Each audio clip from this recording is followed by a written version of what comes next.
Bienvenue dans cette vidéo. Aujourd'hui, nous allons parler du matériel qu'un technicien doit avoir, un technicien en froid doit posséder dans sa caisse à outils. Donc, je vous présente le matériel qu'un bon technicien doit avoir dans sa caisse à outils. Vous savez, dans cette chaîne, on parle de froid et climatisation, d'électricité bâtiment. Et il va falloir que celui qui suit cette chaîne puisse connaître déjà le matériel qu'on utilise lorsqu'on veut être frigoriste. Déjà, pour le simple matériel, on peut avoir une pince. Ça, c'est la pince. Peu importe la marque, pourvu que la pince soit efficace. Ça, c'est une pince universelle. Donc, on a besoin de la pince universelle. Là, on a besoin d'un marteau. Le marteau sert beaucoup pour enfoncer les chevilles et pour percer certains trous. D'un marteau. Là, on a le marteau. On a besoin aussi d'un mètre. Ça, c'est le mètre. On a besoin d'un mètre. On a besoin d'un niveau à bulle. Un niveau à bulle. Lorsqu'on installe un climatiseur, nous devons nous rassurer de la droiture de celui-ci. Donc, lorsque le climatiseur est bien droit, ça se voit avec ce niveau à bulle. Excusez pour le bruit qui enfonce au nord. Nous sommes dans notre atelier à côté de la route, donc ce qui fait que vous allez entendre les motos passer. Donc on a aussi besoin de deux clés à molette, très important. En froid et climatisation, nous avons besoin toujours de deux clés à molette parce que pour desserrer les écrous, nous avons besoin de ces deux clés à molette. Et on aura besoin d'un tournevis américain, donc d'un tournevis à tête étoile, tournevis américain, c'est comme ça que nous on l'appelle. On aura besoin d'un cutter, c'est aussi très important dans les chantiers. On aura besoin d'un tournevis plat éventuellement. C'est vrai qu'on s'en sert pas beaucoup, mais dans d'autres circonstances, on pourra l'utiliser. On aura besoin dans notre caisse à outils toujours du téflon parce que on s'en sert souvent, comme les plombiers d'ailleurs. On a besoin du téflon. On a besoin aussi, très important pour recharger le gaz, d'un manomètre.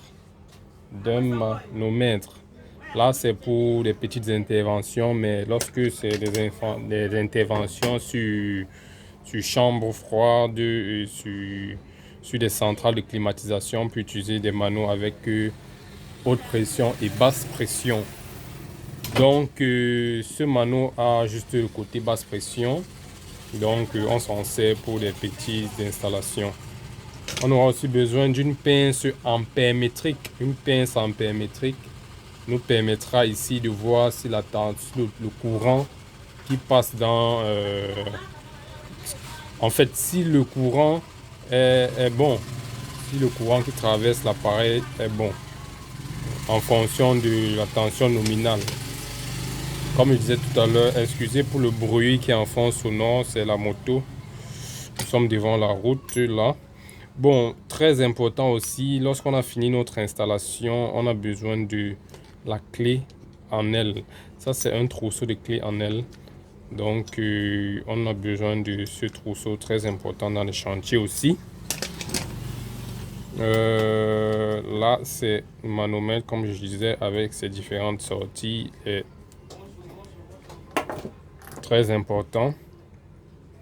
Ici, on ne sait jamais, toujours prévoir des condensateurs de rechange, des condensateurs de test dans sa caisse à outils. C'est très important. Parfois, vous arrivez dans le chantier, il faut un condensateur de test. Lorsque vous n'avez pas un multimètre avec capacimètre comme celui-ci, vous allez voir, ça c'est un multimètre avec capacimètre. Donc, ça a la capacité de mesurer. Pour ne pas me répéter, ça peut mesurer la capacité d'un condensateur. Donc, on a besoin aussi d'avoir du scotch pour électricien, très important. des condensateurs aussi, du rechange pour le condensateur moteur ventilo de l'unité externe ou de l'unité interne, c'est très important. On a besoin aussi d'une visseuse ici pour faciliter le vissage des vis. C'est plus rapide avec la visseuse dans tous les cas.